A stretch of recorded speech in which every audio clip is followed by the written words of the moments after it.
So without further ado, Pnawn da, croeso I sesiwn heddiw. Good afternoon and welcome to today's session. Firstly, I'd like to welcome you all to this latest Wellbeing for Wales webinar. It's great to see so many here in attendance today. I'm Nesta Lloyd-Jones, the Assistant Director for the Welsh NHS Confederation, and I'll be chairing today's webinar.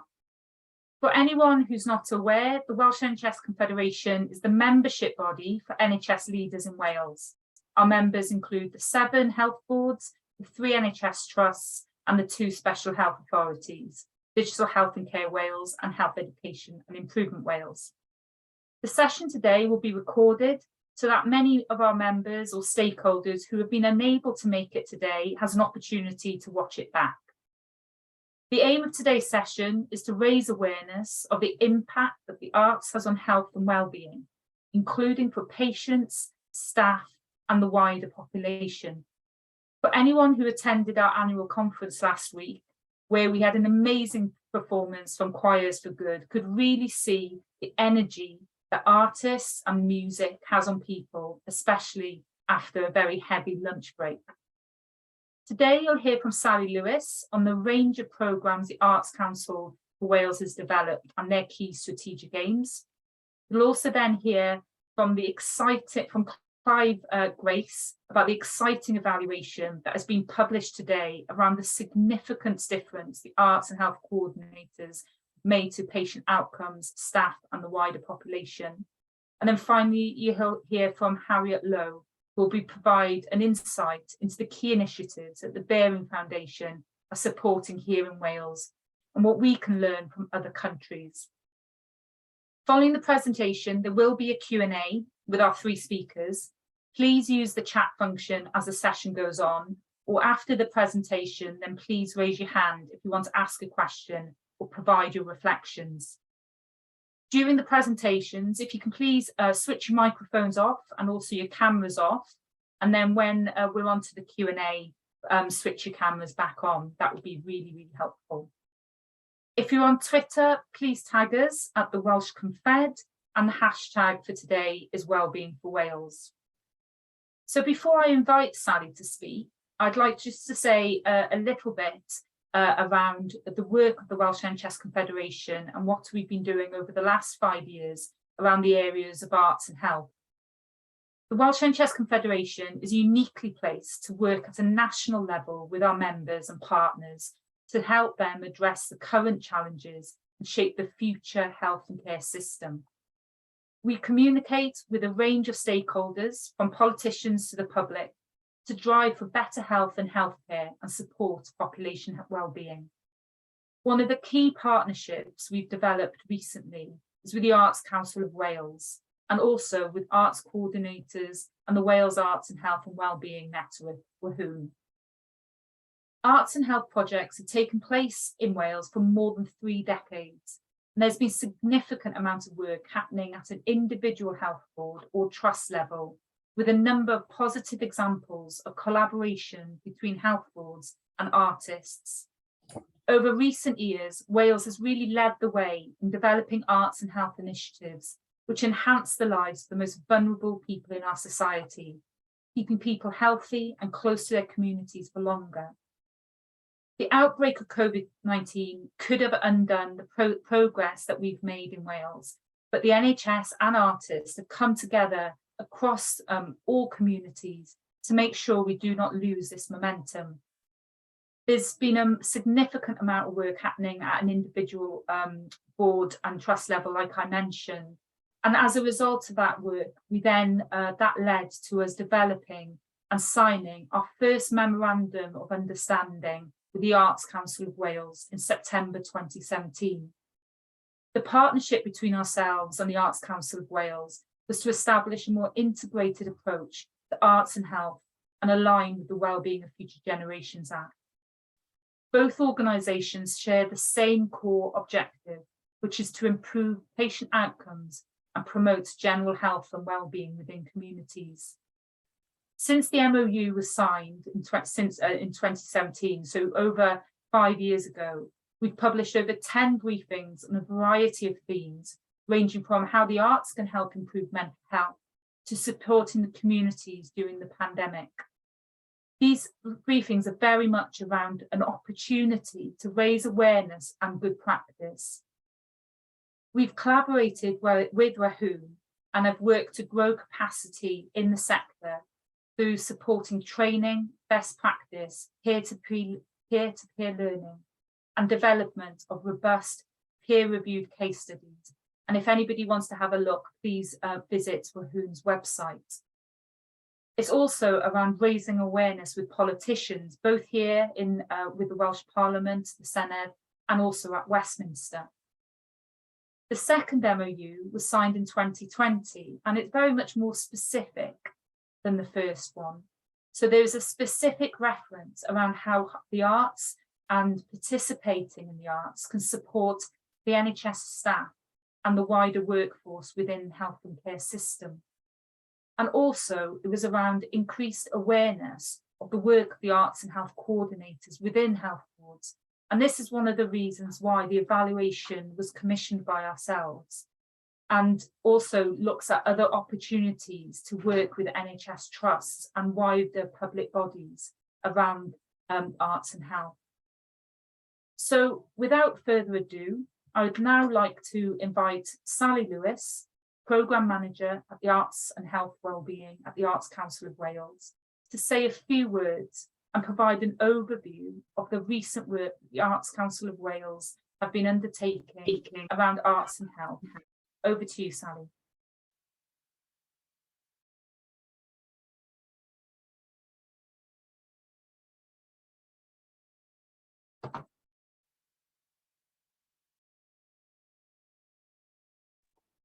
Diolch yn fawr iawn, Nesta.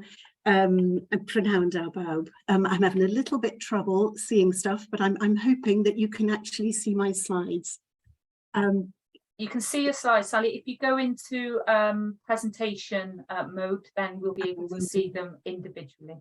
Okay, I shall do that now. Here we go. Let me know if that's working. That's working, lovely. Well, Prynawn da bawb, it's really great to be here at today's Wellbeing for Wales webinar, and even greater that it focuses on the arts and how they're essential to our health and wellbeing.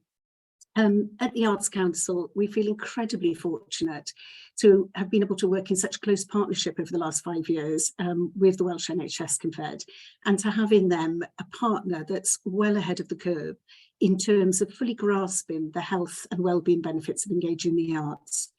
And this has been really pivotal to what has been, I think, an exponential growth in arts and health in Wales over the last 5 years. In my presentation, I'm going to share our approach to supporting arts and health in Wales and touch on our key programmes. But I can't resist, before I dive in, to take a moment to reflect on the conference title and to remind ourselves why the arts are indeed essential to health and well-being. So put simply, the arts can bring all these things that I've listed on the screen: joy, they can lift our mood, help us relax, provide valuable distraction if we're anxious or in pain, help us to connect with others, offer meaning and inspiration, help develop confidence, and help us make sense of things, put things in perspective.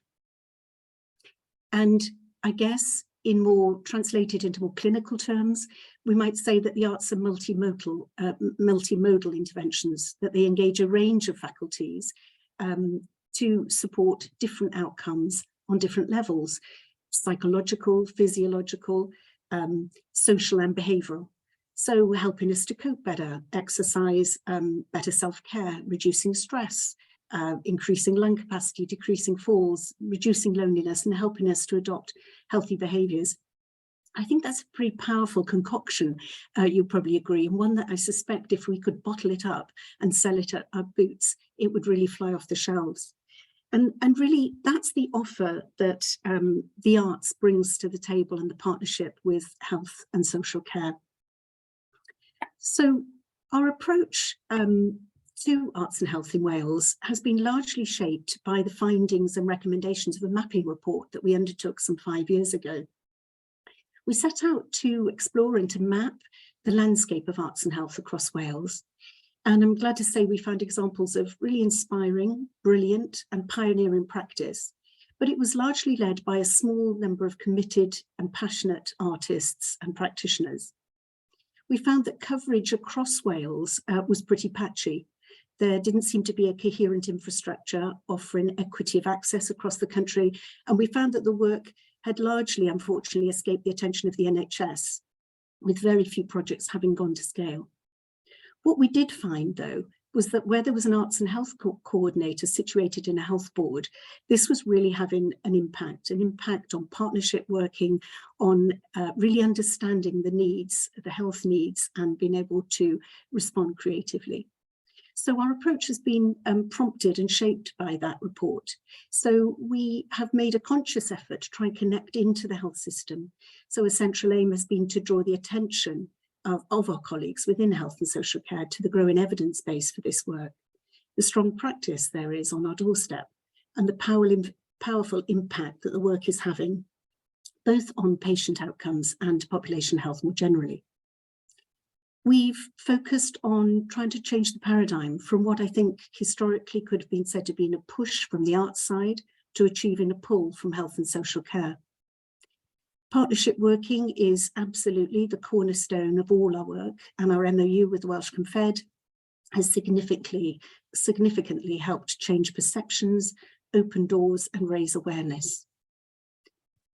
Part of our approach is around starting with the health challenge and responding with creative solutions, rather than starting the other way around with a creative idea and then somehow retrofitting that into health. Nesta mentioned the sector network, Wahoon, and I think it's been absolutely vital to the development of arts and health in Wales. It's a vibrant, proactive organisation that we've really worked with closely and invested in, and it's the voice of the sector, so please join if you haven't already. And we've wanted to work for greater equity across arts and health provision across the country, embedding creativity within the system, and those have both been top priorities. And that's why we've wanted to try and build a national network and infrastructure of creative arts practitioners within the NHS to ensure that the work aligns and responds directly to current health priorities. I'm pleased to say that every health board now employs an arts and health coordinator, and many have managed to expand their existing teams as a result of our capacity building programme. Our approach has also been significantly influenced by the HARP programme. This was a really significant partnership piece of work over the last 3 years that explored how we grow creative innovations to support people's health and wellbeing. It was a partnership between the Arts Council of Wales, Nesta, the Innovation Agency, and Cardiff University's lab.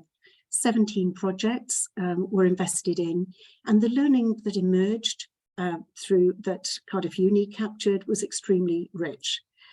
There's a whole range of resources that I'd like to point you to, and we've emerged with a culture of peer-to-peer learning groups with recommendations that are really worth taking a look at.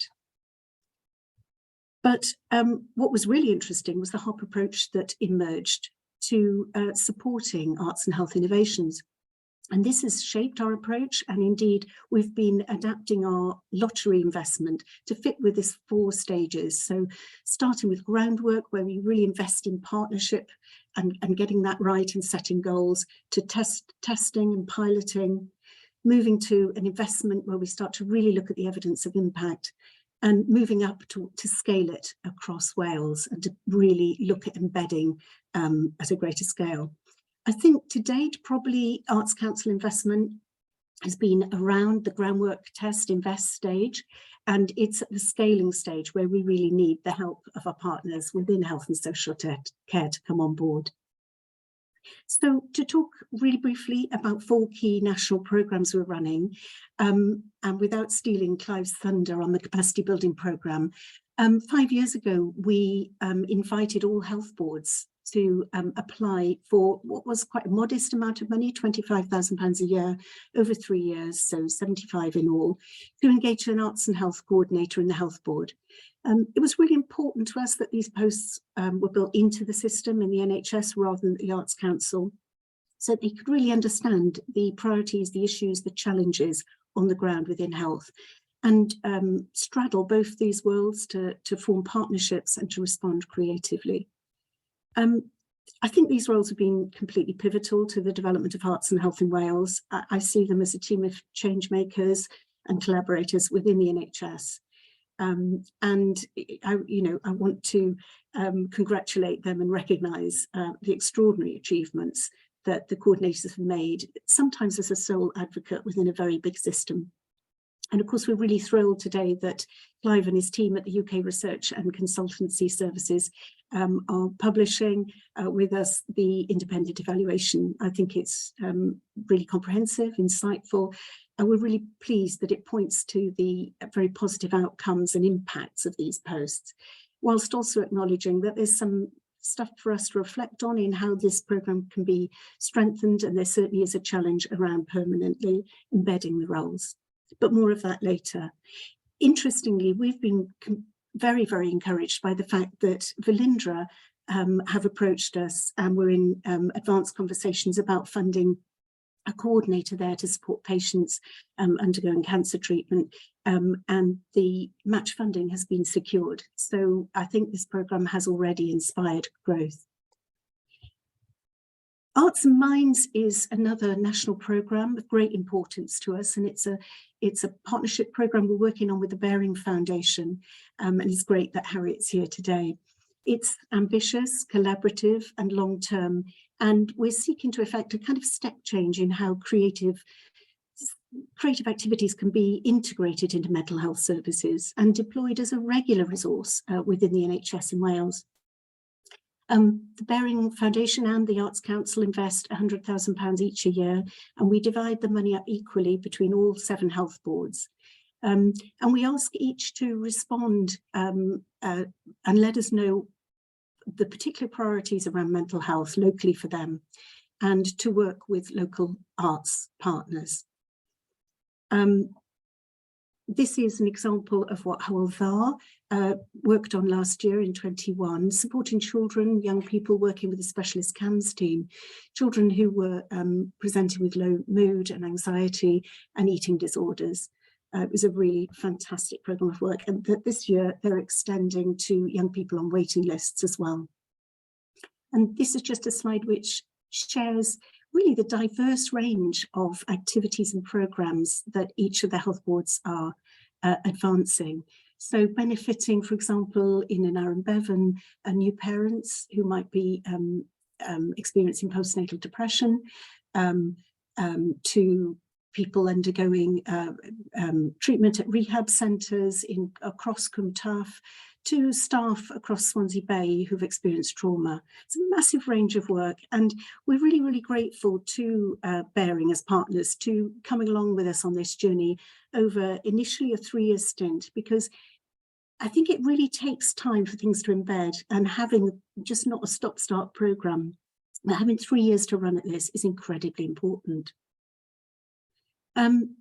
We have a specific lottery programme for arts, health and wellbeing programmes, and it's open to partnership bids from arts organisations working with health organisations, social care, third sector partners. And our priorities run down the right-hand side. We invest about £800,000 a year in this, and so if you are working in the NHS or across social care or third sector, you're eligible to apply as long as it's in partnership and it's looking at a current health priority. Here are 2 examples on the left. At the bottom, WNO's Singing and Breathing project. They're working with all the long COVID teams across Wales and improving people's recovery from long COVID through singing and the breathing techniques that operatic singers use. And above that, Cardiff and Vale's wonderful hospice programme recently opened at Cardiff Royal Infirmary. John Ray's installation of sound and video, really the result of a 1-year exploration with a local community, a diverse community, and connecting them into health services. And the final programme I want to share is the Cultural Cwtch. This is a new bilingual creative wellbeing resource for NHS and social care staff in Wales. It's full of fun activities. It's an invitation really to our health and social care colleagues to switch off from work if you can, discover your own creativity and unlock the wellbeing benefits. It started, really, it was a response to the pandemic and the unprecedented pressure that everyone was under. But I think it's still really relevant as we go into winter pressures, and the fact that everyone's still under quite a lot of pressure in their work. We're really grateful to HEIW and Social Care Wales for their guidance and working with us on this. We're really grateful to Welsh Government for investing and believing in this project, and that's been really, really critical. This picture, actually, Susie Lark has done some creative photography, which is wonderful. And that's kind of how I felt a bit earlier today when my internet fell out. We'd love it if you could explore some of the range of these activities. There's everything there from Bollywood dancing to portrait painting, creative writing, juggling, even beatboxing, diary comics. If you do take a look at it, please let us know what's working and what isn't. And more recently, and apologies for the pink here, we've been exploring with partners and with the sector what we think our collective vision is for Wales and arts and health going forward. And this is what we've arrived at, a Wales that embraces and promotes access to the arts and creativity as essential pillars for good health for all. And that kind of echoes the title of today's seminar, I think. And, you know, we want to see long-term thinking, equal partnerships, and ongoing learning being the norm, where people with lived experience are centre stage, where arts and health is mainstream and an essential component of health and social care delivery where appropriate. You know, we really genuinely believe Wales is well placed to realise this. We've got foundations in place. I think we need to be brave and we need to keep working in partnership. I just want to show a short 3-minute film and finish on this. This is being compiled by a very talented colleague of mine, Amy Fleming. It's a visual snapshot of current arts and health projects being delivered across Wales. And it's a film that I think explains more powerfully than I can convey in words why the arts are essential to our health and well-being. Now, let me see if I can get this going. I think.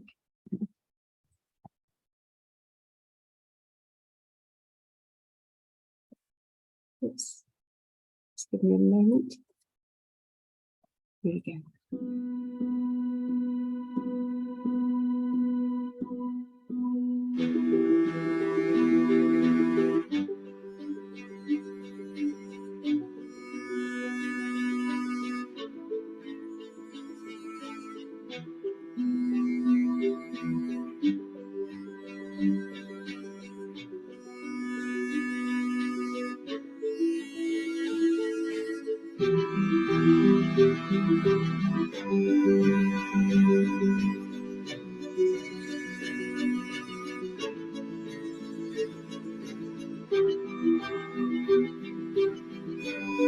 I'm going to end this call now. Bring it on. Poor people, 95, and getting married for the very first time.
I'll just stop sharing that.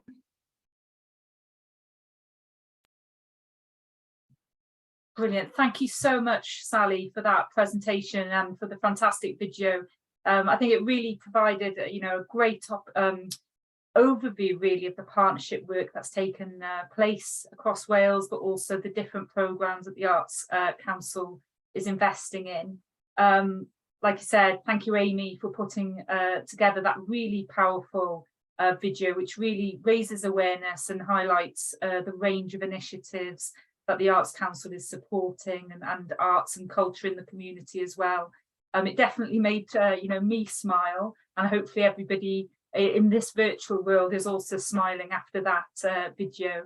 I know from speaking to one of my friends on the weekend who's participated in the WNO long COVID group, and she clearly highlighted the massive benefits that she's had from participating in that group, and after being off work for 10 months, she's really hoping now that she's able to go back because of the exercises and the breathing techniques that the WNO have taught her. So from personal conversations, can really see the benefits of the arts is having on people. So please continue to put the questions in the chat and sharing of information. So I know Angela's shared a lot of the information around Wahoon, and Amy's been sharing information as well. So please continue to do that. I'd now like to introduce our second speaker, Dr. Clive Grace OBE from UK Research and Consultancy Service.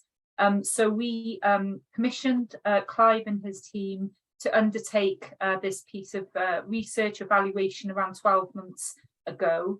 And we're really pleased that Clive is able to come here today to provide an overview of the evaluation. We'll put the evaluation, both the report, but also there's a fantastic video that's been put together as part of the evaluation. So we'll put that in the chat as well. But I'll hand over now to Clive. Thank you, Clive. Diolch. Thanks, Esther, and welcome everybody. We were very pleased indeed to be able to undertake this piece of work for the Confed and the Arts Council. And I'm going to share some slides now. Hold on.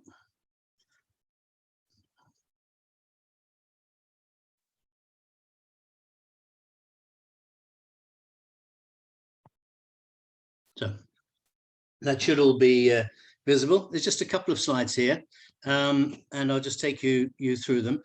We weren't obviously evaluating arts and health. We were evaluating the specific program of capacity building, principally by placing the arts and health coordinators in each health board. And this is I'll just move that to the top. This is the sort of overview really of what we found.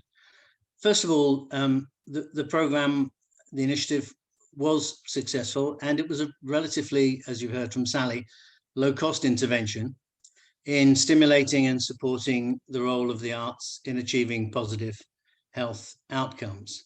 And those outcomes have contributed to positive impacts on physical and mental health and well-being, and across the range of health-related functions: prevention, mitigation, treatment, and recovery.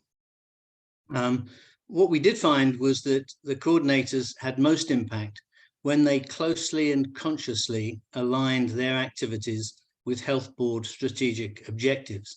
So this would, that sounds as if it's sort of very, very much a long-term issue, and it was in part.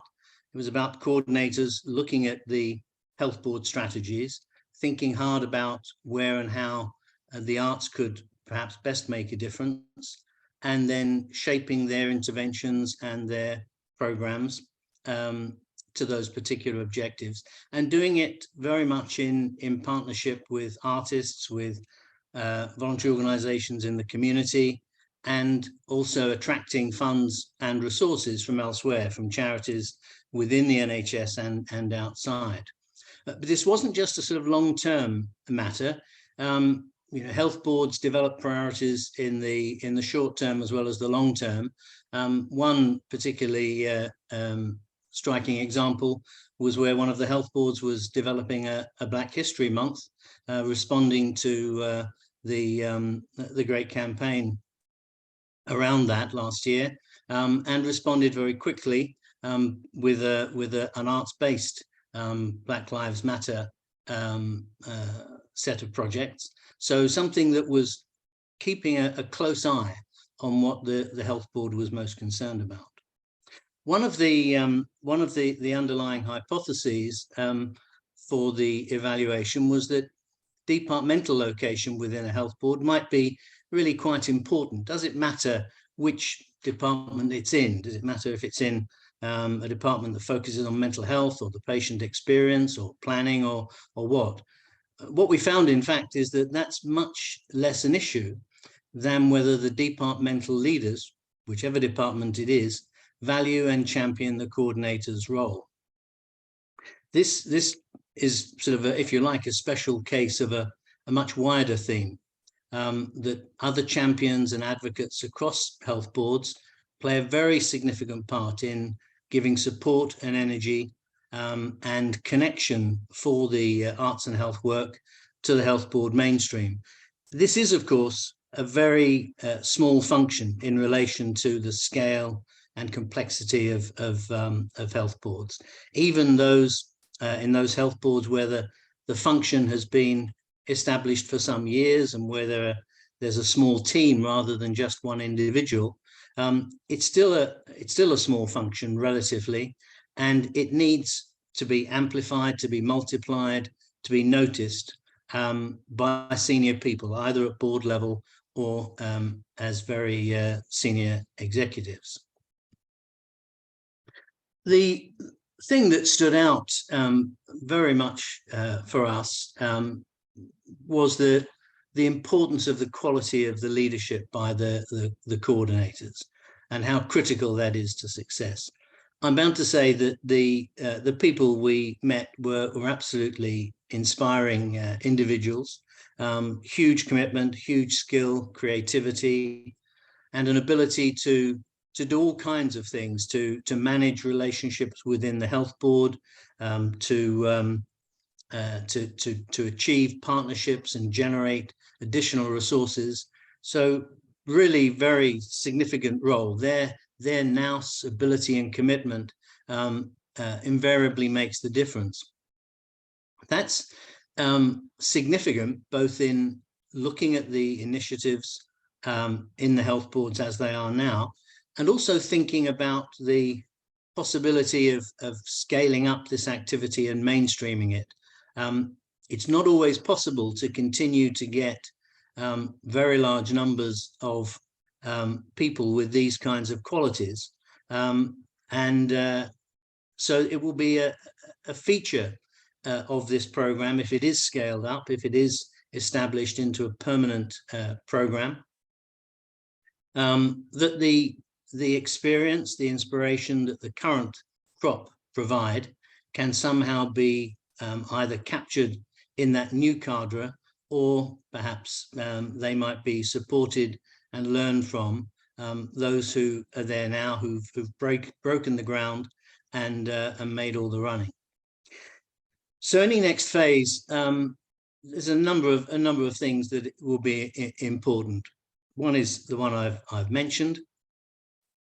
The second is that there's a need for perhaps a stronger monitoring safety net for the programme, to ensure that the coordinators always achieve high performance and good value for money, and consistently impress health board senior colleagues in the value that they add. The reality is that the arts and health coordinators often, invariably across the board now, identify champions and supporters.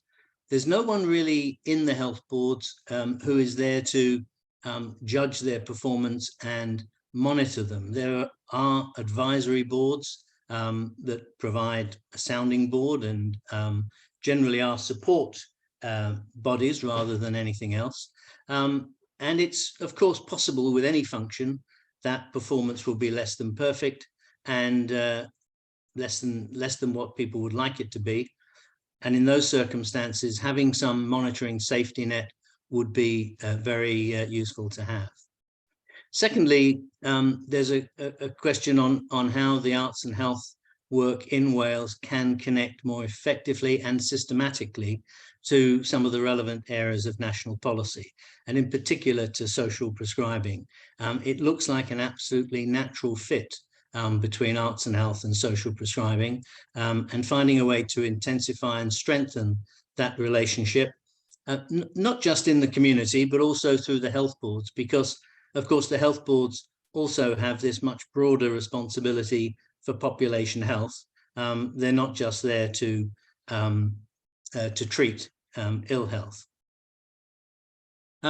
Thirdly, the Arts Council of Wales in a programme like this going forward would need to sort of consider its own role and how it can best contribute. Obviously, it's played an enormously important part, providing the match funding, working in partnership with the Confed and so on. If there was a more long-term programme and a more substantial programme, then the Arts Council of Wales would still potentially have a lot to offer in terms of contributing its arts expertise to strengthening the work, possibly offering a quality assurance function. Clearly, it wouldn't be, I don't think, appropriate for the Arts Council to be providing very substantial long-term funding into the health service, but I think ACW still has an important potential role.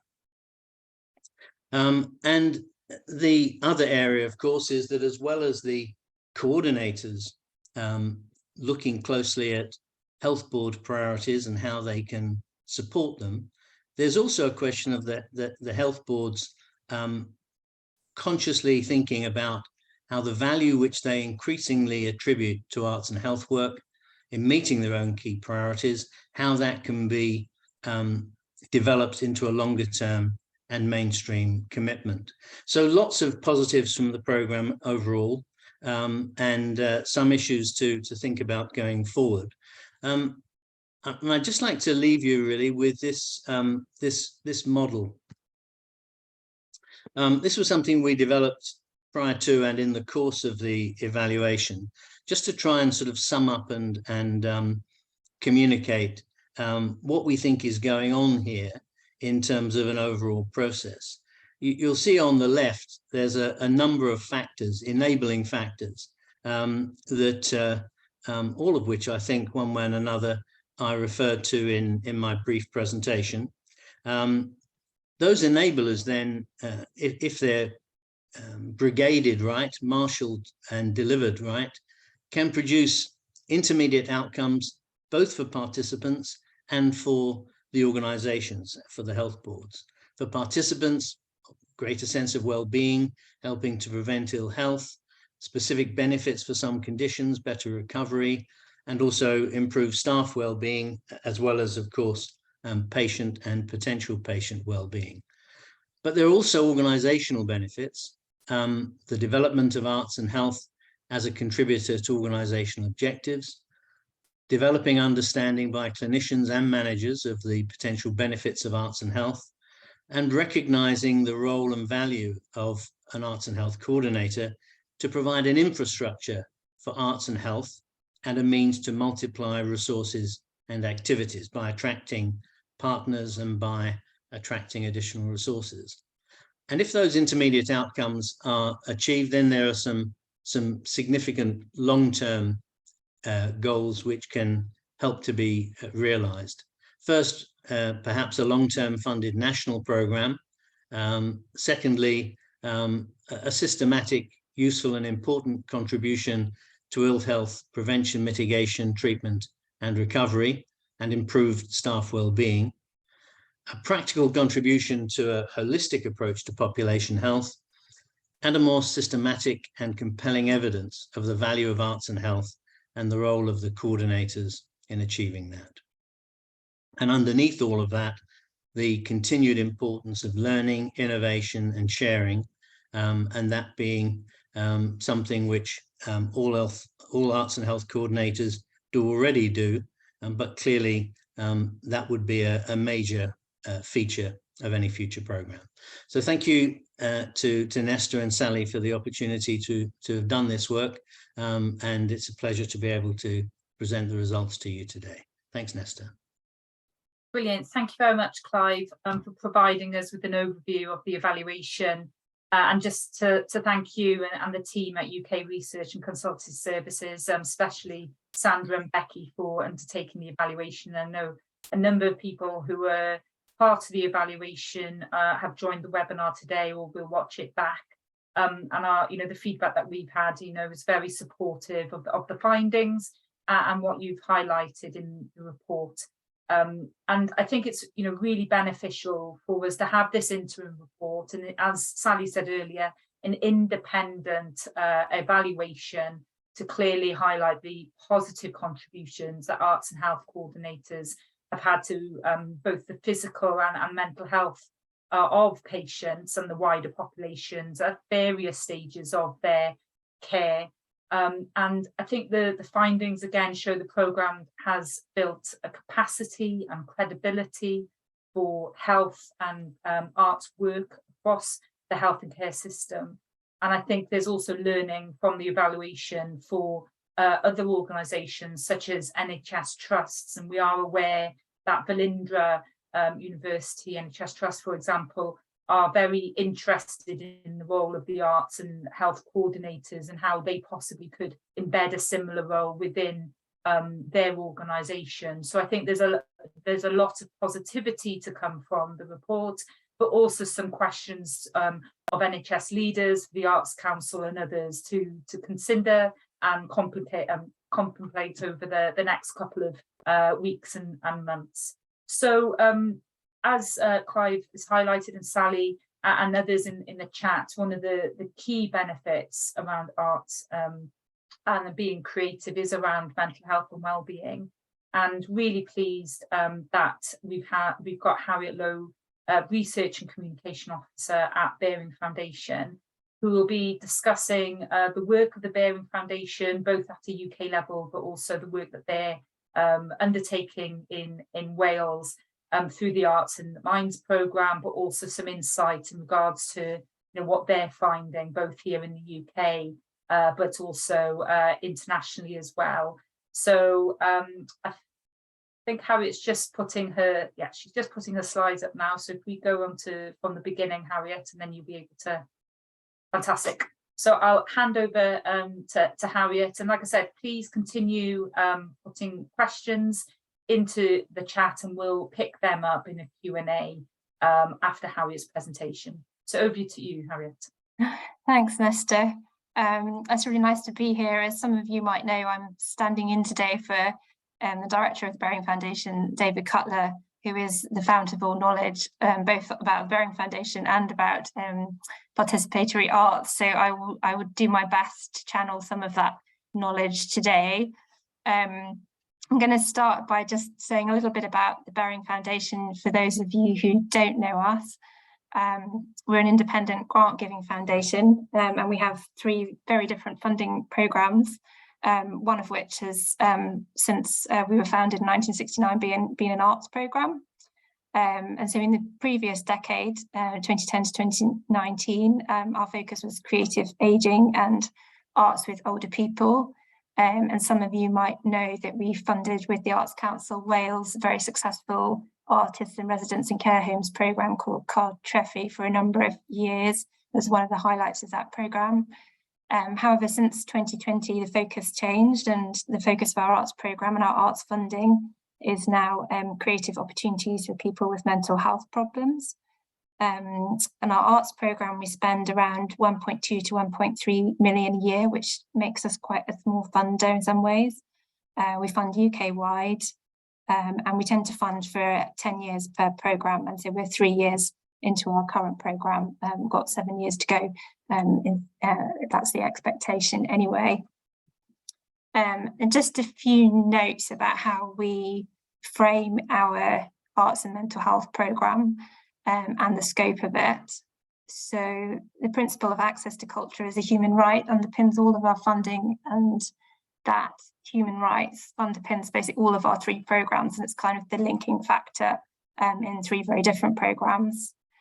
So for us, the importance of the arts to health and wellbeing is a really important driver for our funding, but it isn't the only one. Just to reiterate that we fund creative opportunities for people with mental health problems. Can be a tricky area to define, but in terms of our funding, that includes addiction, but it doesn't include dementia or neurodiversity. And we also fund participatory arts, and that means for us that we don't fund arts therapy, although so many people that we speak to would say that what they do is therapeutic, although not therapy. Again, realise that that's quite a grey area, and there's considerable overlap often between arts therapy and participatory arts, and often people in the same roles who might be doing both.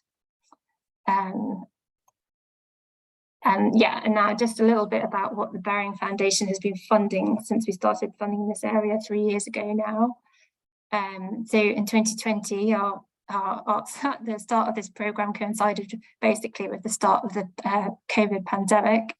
And in our first year, we gave 87 grants to specialist arts and mental health organisations. That was core funding, small grants, and basically money to help people get through the first year of the pandemic.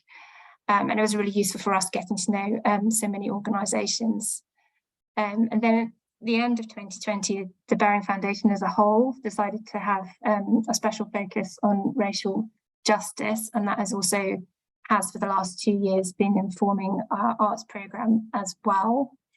And in the beginning of 2021, we published a report called Creatively Minded and Ethnically Diverse, and that report informed our first open grants round, which was called Creatively Minded and Ethnically Diverse, and we gave 25 grants worth about 800,000 to organisations who wanted to support more ethnically diverse artists into the arts and mental health field.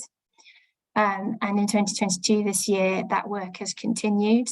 And just recently, we gave 13 grants worth around 670,000 to arts organisations who are global majority led.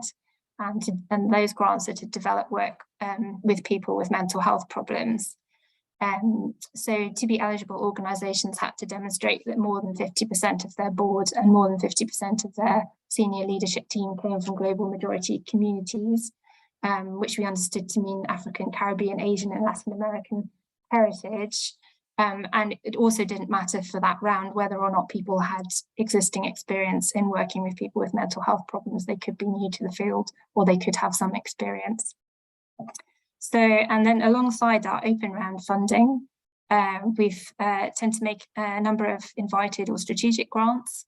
And one of those big grants is with, as Sally was talking about, the Arts and Minds programme in Wales, with the Arts Council of Wales. And we're also looking at we like to work in partnership, particularly on these bigger grants, and we're also looking at partnerships with Creative Scotland, the Arts Council of Northern Ireland, and also looking at doing some work across Manchester as well. And alongside grant making, we also have a focus on supporting knowledge development in the sector and helping as best we can to help share practice in the field. And for us so far in this programme, that's meant producing a series of reports, which some of you might know already, and they're generally called Creatively Minded and Something. We've also given support for various conferences and festivals. And one of those festivals is the Green Ribbon Festival in Wales, which is relatively new and run by the Mental Health Foundation Wales.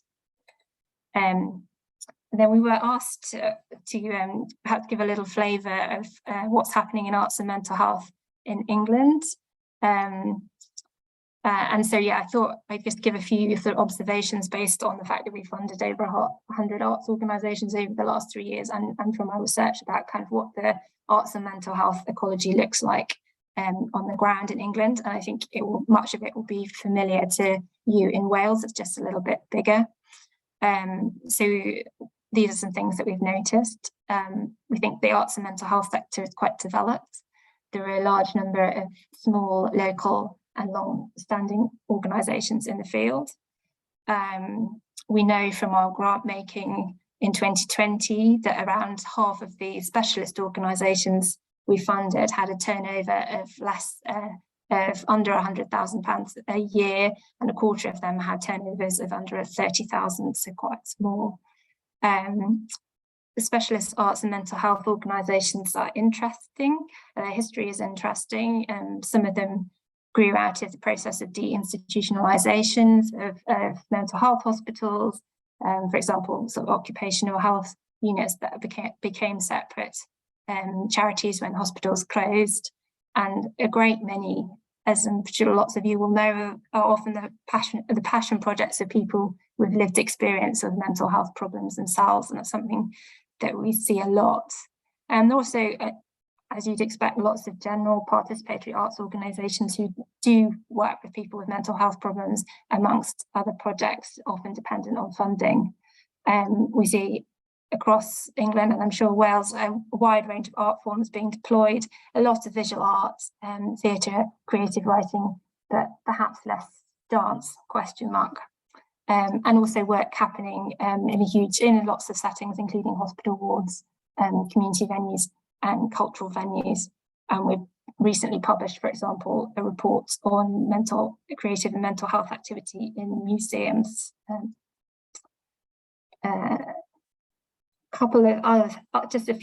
Two other points really about what we've seen in the ecology, and that's that there are relatively few bigger cultural institutions involved in this area, and there are some notable exceptions. The Welsh National Opera, obviously in Wales, but also in England, and the Royal Philharmonic Orchestra are doing quite a lot, as have Liverpool Philharmonic over the last decade or so.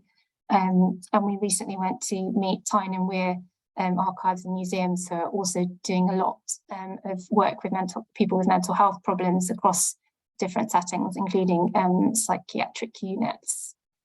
In terms of arts and mental health activity within the NHS in England, it's just more complicated than Wales, and I think it's true to say that we're still trying to navigate our way through that as outsiders. Some English mental health trusts do have arts coordinators, but far from all of them, we think. We did a quick survey earlier this year, and we found about 20 arts coordinators in post in mental health trusts in England, and that's out of over 50 mental health trusts. That isn't to say that there isn't arts and mental health activity happening in mental health trusts without arts coordinators. It definitely is, but it's not such a consistent picture as it is in Wales. And just a couple of strategic initiatives to mention. I wanted to mention the National Centre for Creative Health. It's a national initiative, but it is the lead advocacy body for creative health. So I thought it was worth mentioning. And a lot of you will probably know that at the moment they're leading with the all-party parliamentary group on arts, health and wellbeing, a creative health review, which is going to formulate some recommendations for a cross-governmental creative health strategy. And they're currently taking evidence, and it's also possible to attend their evidence sessions. The other initiative, big one, is the National Academy for Social Prescribing, which was set up to support the development of social prescribing in the wake of the NHS in England funding 1,000 new link workers to be based in primary care in kind of 2020, 2021. And alongside that, there's recently been the Thriving Communities Fund, which was a one-year, 1.8 million fund to support social prescribing provision, which included, but wasn't limited to, the arts. And that was intended to address this problem where link workers are funded, but it can be hard for arts organisations to have the capacity to respond to that increase in demand. And that Thriving Communities has recently been evaluated, and it's a good evaluation if anyone wants to read it. And then we were also asked to reflect on arts and mental health internationally. And have to say that we at the Berring Foundation have done relatively little research on this so far. Our impression is definitely, as Nesta and Sally said, I think that Wales is leading the way in this area. Nesta mentioned to us Finland, and Finland's interesting, and certainly they have a really strategic approach to creativity and culture for older people, which we know from our previous funding programme. And yeah, their approach has involved shared posts, which are funded jointly by social care and cultural departments at the municipal level, so somewhat like the arts coordinator model. But we know that currently, talking from a position of ignorance, basically, we don't know very much yet about what they're doing around mental health. I mean, anecdotally, it seems, I would say, that the UK is actually quite ahead internationally in this area. And we recently had some feedback from a colleague in Australia who felt that, and that there was perhaps less going on in Australia, for example, than there is in the UK. But as we said, this is something that we haven't done that much research into yet, but we may well as our programme develops. Yeah, and I think that's it from me. And I've left our web address and Twitter and also my email there if anyone wants to get in touch. Thank you.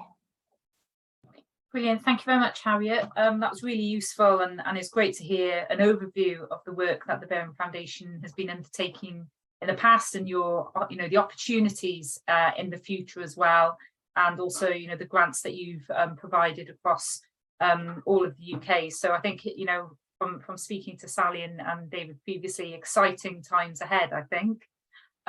So you've all heard a lot of information, and you've heard from all our speakers. So if people would like to put their cameras on now, that would be fantastic. So then we can have a bit of a Q&A with our three speakers. And as people think of the questions that they would like to ask, I'll kick things off. But if you want to put your hand up, and we'll bring you in, or if you've got any questions, then please put them in the chat. We are monitoring that, and there's been a lot of questions. Some of them have already been answered. But if there's a follow-up that you'd like to ask, then please put your hand up. So I guess my first question to Sally, Clive, and Harriet is around, there's a wealth of experience here in the room, and the three of your experience as well, is around, what do you think are the key enablers really for implementing arts and being creative in a health or healthcare setting? So, Clive, in regards to, the evaluation, what are I know you've covered them, but what would you say the number one enabler has been? Well, if you think about it in terms of the sort of necessary conditions and sufficient conditions, if you like, just to be slightly technical for a minute, one thing that is absolutely necessary is to have the right person, the right kind of person with the right skills and capabilities and attitudes and commitments. I mean, that's critical. And if beyond that, I think I would say, and harking back a little bit to that model, this is a whole system issue. If you're missing any one of those enablers, if you're missing any senior support within the health board, if you're missing resources, if you're missing any one of those things, if you're missing good governance, then ultimately you're not going to have success. So I would say you've got to absolutely have the right person, but then particularly I think the health boards, if the health boards could understand how they need to attend to all 4, 5 or 6 of those enablers and make sure they're all in place in one form or another, I think that would be a very good basis for an ongoing successful program. Brilliant, thank you, Clive. Sally, any additions? Yeah, I agree. I mean, I think people are really, really central. but not just people, but the posts, because there's a lot of churn, particularly at management level. And it's possible that you can have an amazing champion, but when they move on, if it's not part of their post to support arts and health, then it can be a bit more fragile.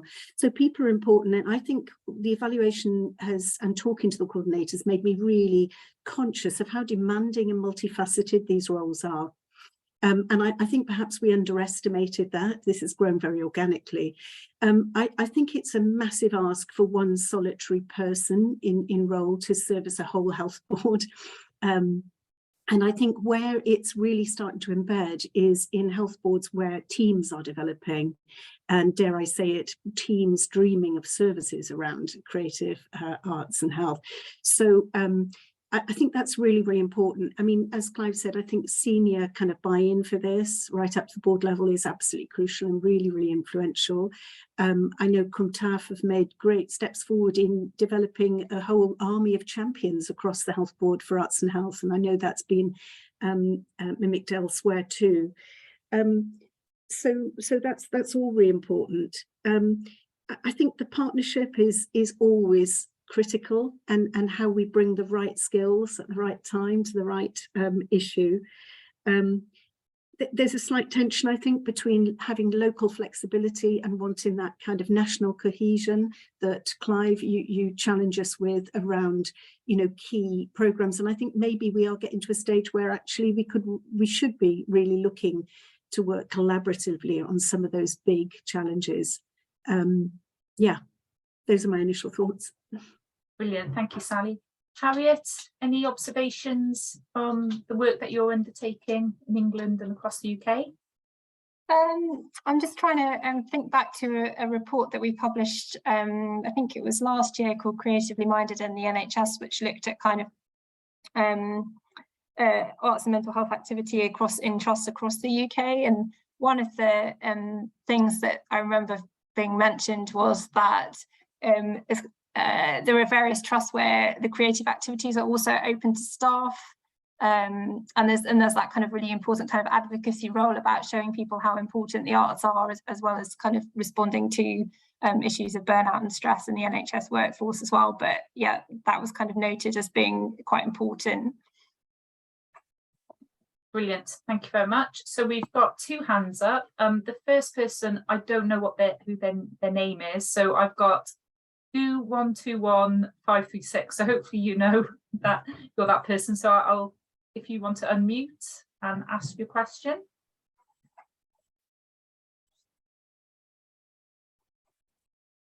I'll try and unmute you this end. I think that might be me, Nesta. That's it, Donna. Yes, it's you. Okay. I know the voice, Donna. Thanks. So my role is that I'm chair of Velindre University NHS Trust.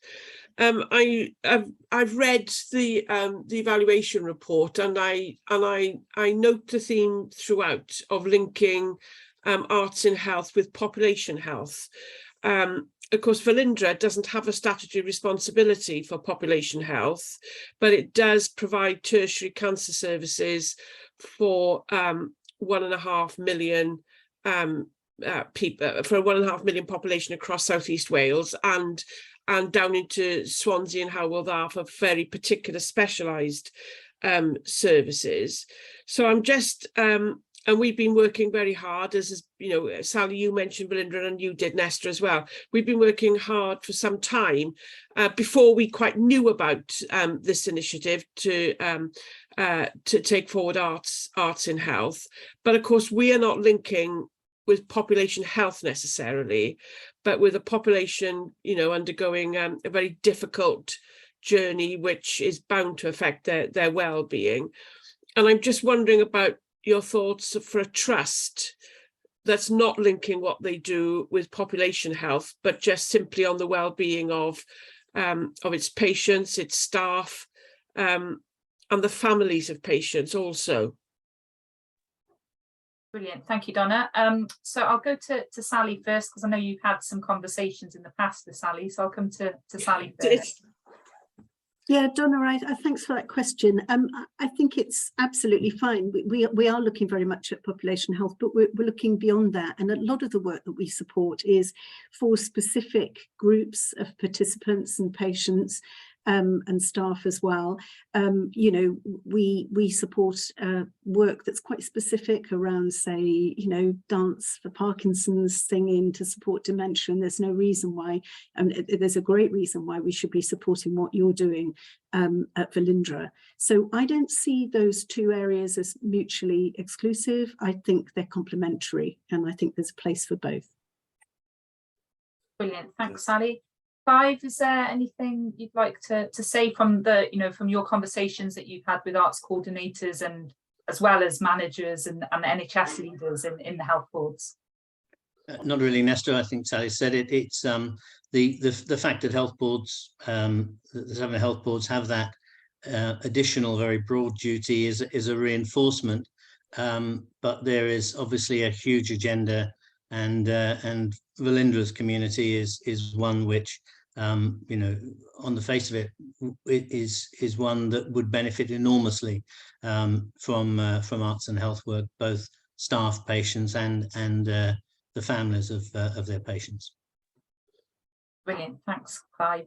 And I know that the Arts Council has done a partnership work with Health Education Improvement Wales, with the Cultural Cwtch, and are in continuous conversations with Public Health Wales as well. So I think it's, you know, at the moment, the evaluation and a lot of the discussions today has been about, you know, the arts and health coordinators within health boards, but there are a range of other work happening both at an NHS level, but also at a local authority level as well. So next, Francis. Hello, can you hear me? Yes, we can hear you. Oh, thank you. I'm Francis Subash. I work as an anaesthetist in Anand, and my question is related to staff well-being and more on practicalities. So we totally get that, you know, the importance of arts for mental health and well-being, particularly with staff facing burnout and fatigue and stress. The issues are more practical. So 2 things that we find is, one, how do we access opportunities for creativity, and 2, how do we sustain that? And from a sustaining point of view, there's the 2 elements, isn't it? One is you're more likely to keep up with something if you actually improve your competence. So to have that ongoing you know, support where you actually develop over time, that's crucial. The other thing is to belong to a community of like-minded people doing the same things, that same creative things that you're interested in.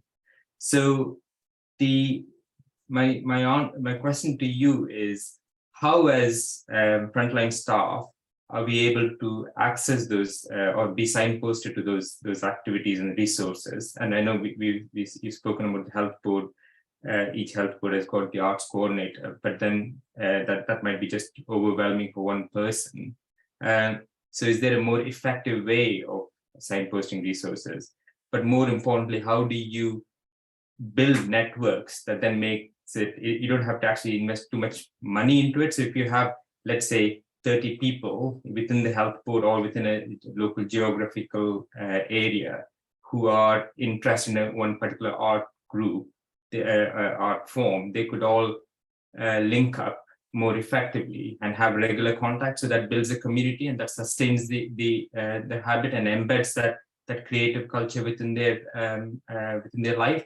And once that's taken up, then they're more likely to act as advocates for other staff and also for the patients. So these are my thoughts, and I'd be interested to hear your views on it. Brilliant, thank you, Francis, and thank you for your views and your recommendations or enablers to take this work forward as well. So I'll go to Sally first, because I know, Sally, you've mentioned CUMTAF specifically, but I'm sure there's other examples that you can highlight. So I'll go to Sally first. Thanks, Francis. I think it's a really good question. And yeah, it's not an easy one because it's a massive workforce, obviously.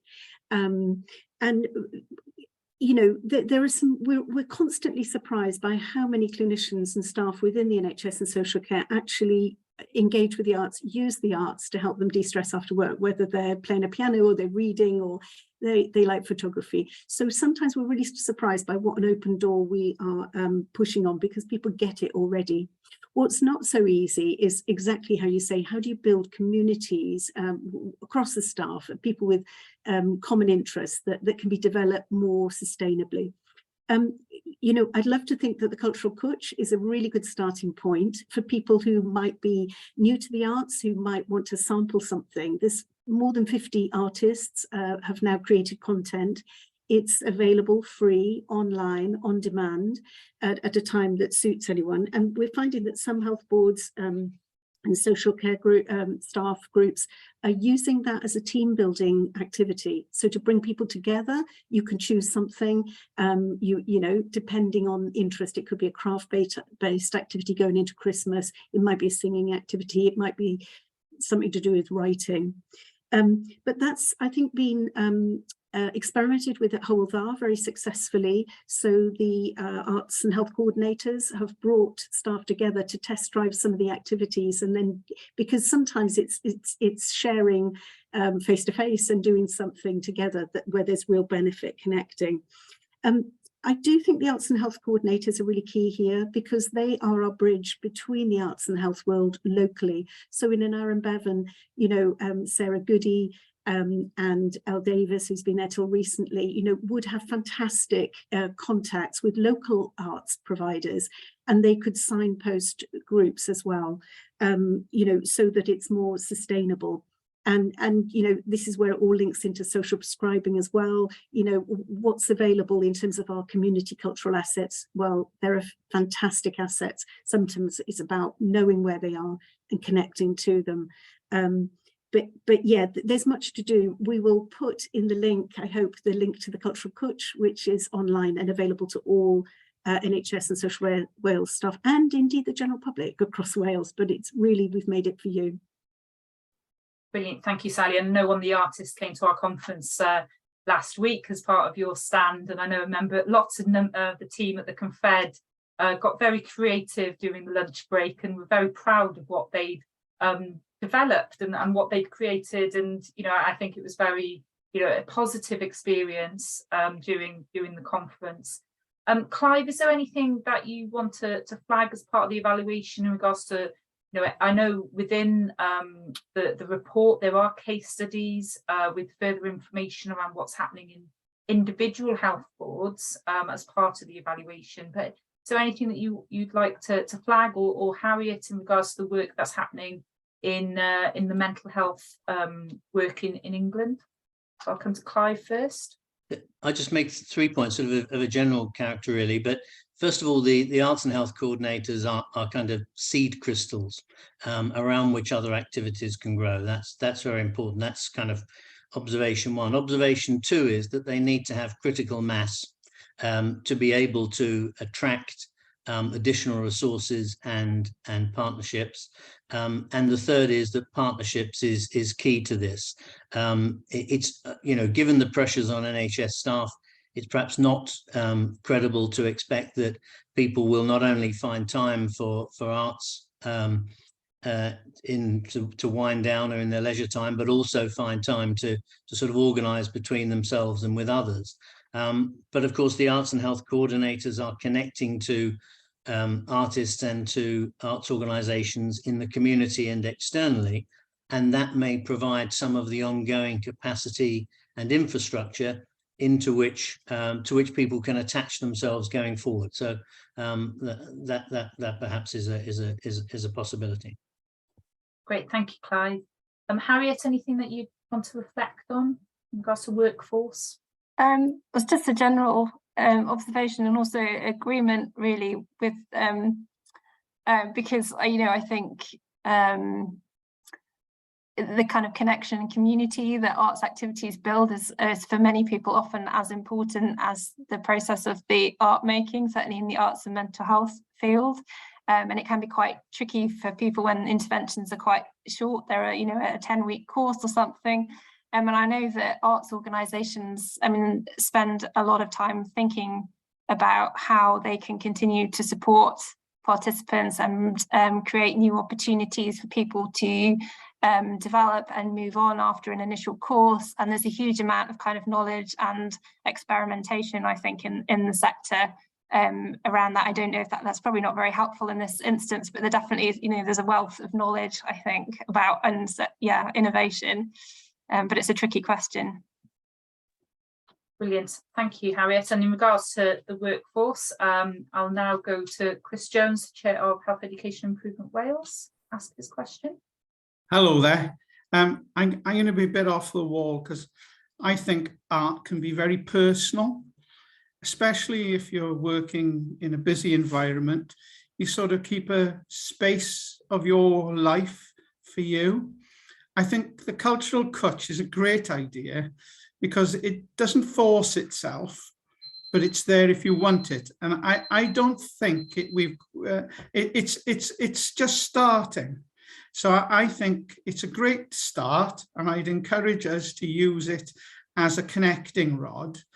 But one of the best things about art is that when it's disruptive, it's usually very creative. It creates all sorts of change. So I'm against organising too much.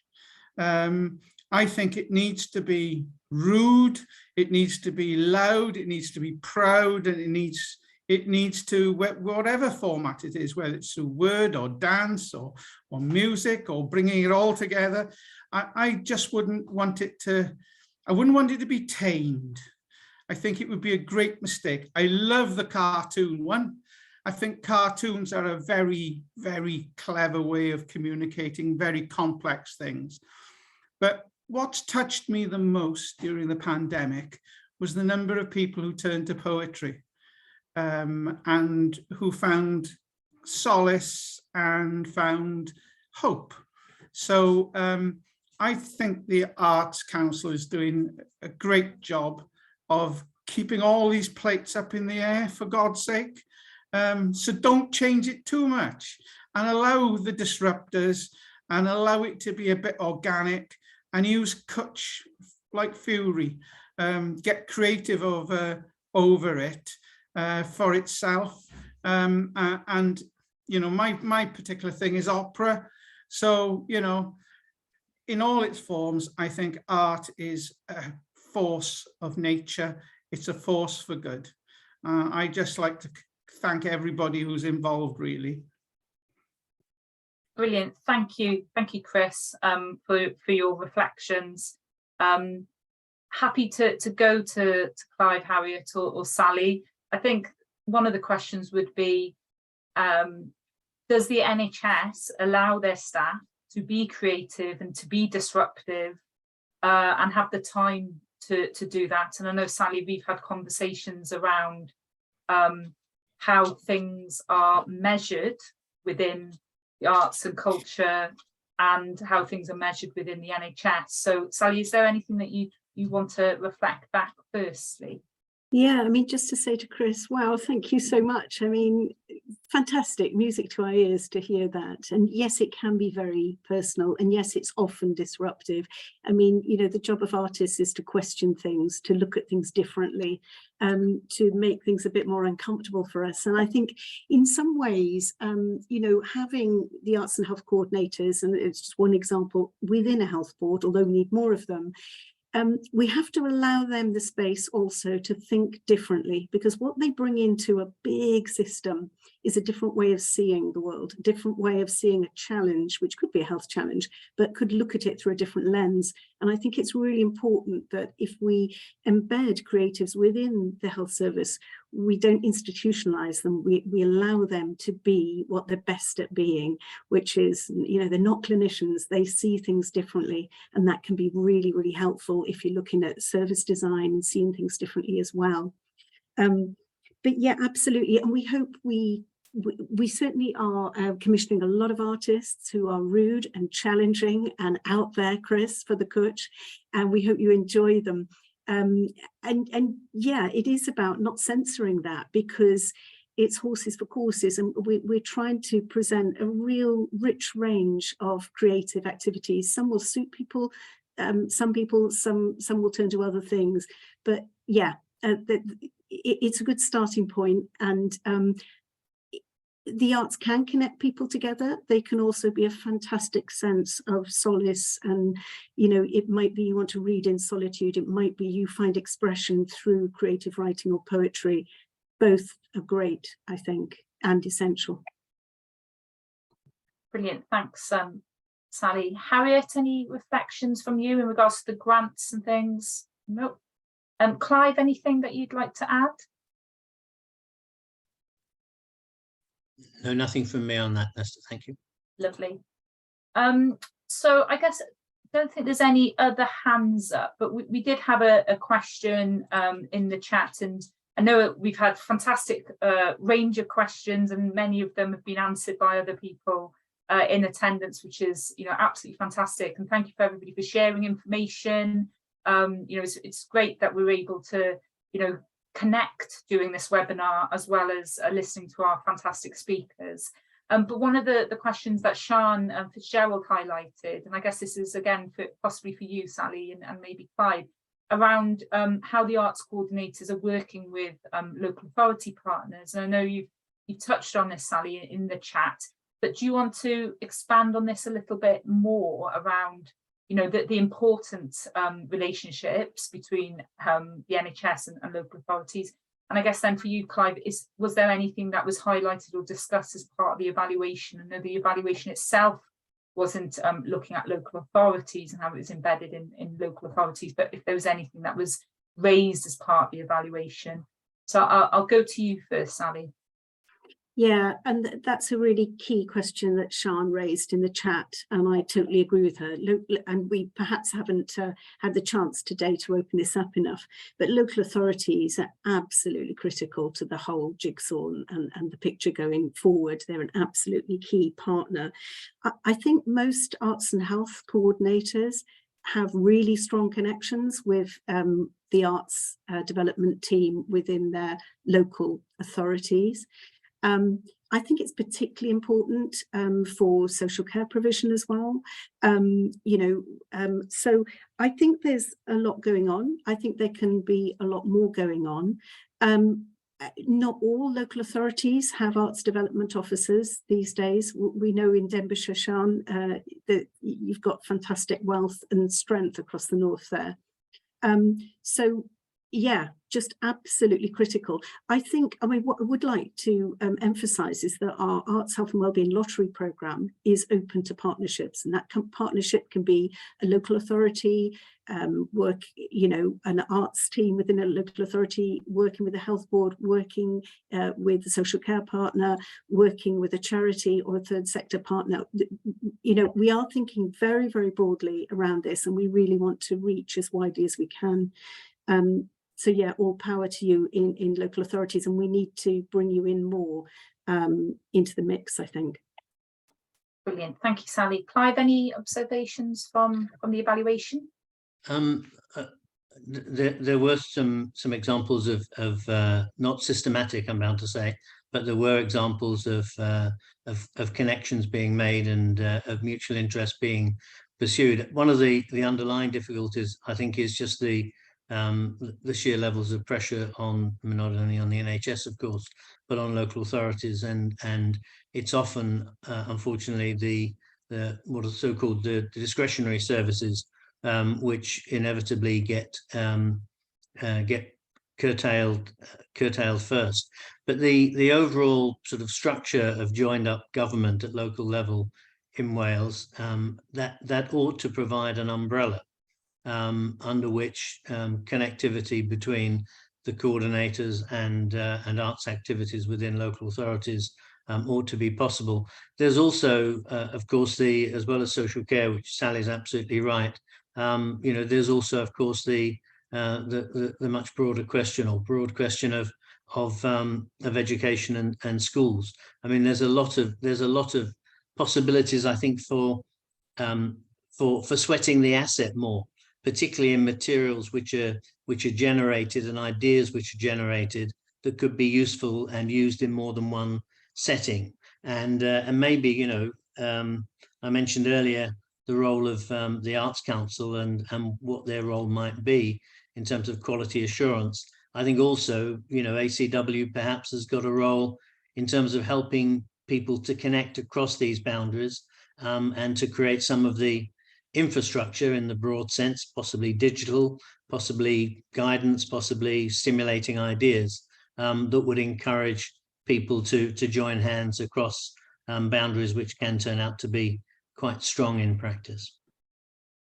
Brilliant. Thank you, Clive. I really like the join hands across boundaries. I think that's something that we're always doing and trying to do and improve on. And I think, from our perspective at the Welsh NHS Confederation, we've learned a significant amount from working very closely with the Arts Council over the last 5 years, and also with Wahoon and also with the arts coordinators. And for an organisation that works with NHS leaders, it's always really interesting and impactful just to hear and listen and to see where partnerships can be improved on. And there is a significant amount of crossover as well. And like I said, the key is around citizens of Wales, population, and the well-being of the population as well. So I think we've come to an end now with 3 minutes to go. And so it's for me just to say thank you very, very much for everybody who's joined today. We had a fantastic amount of people who've registered and attended. And it's, like I said earlier, it's great to see so many people putting questions that have been answered in the chat, but also people raising awareness of different websites and information. So hopefully you've connected today doing this virtual webinar. Also want to say a massive thank you to our speakers, Harriet, Clive and Sally. Really appreciate your time. And again, thank you so much, Clive and the team, for developing this evaluation that we will all be considering over the next couple of weeks and months. And hopefully you've been able to access the evaluation through the links on either our website or the Arts Council of Wales's website. But if there are any issues and you can't find it, then please drop us an email.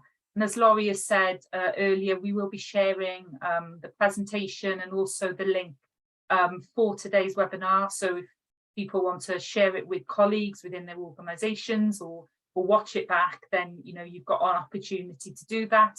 And also we'll share some of the chat as well. So then you've got access to those links, because I know there's a number of links in the chat. So on behalf of the Welsh NHS Confederation team, please keep an eye out on our future Wellbeing for Wales webinars. The next one is going to take place in January, and we'll be sharing further information in due course. So please keep an eye on our social media, and if you want to register for our newsletter, then again, please let us know, and we can, or you can add yourself to accessing our newsletter. And also I know that Angela's highlighted Wahoon's newsletter, which provides a wealth of information as well. So like I said, thank you all very much. I hope you have a great rest of the day and the rest of the weekend, and really appreciate you all attending today's webinar. Diolch yn fawr.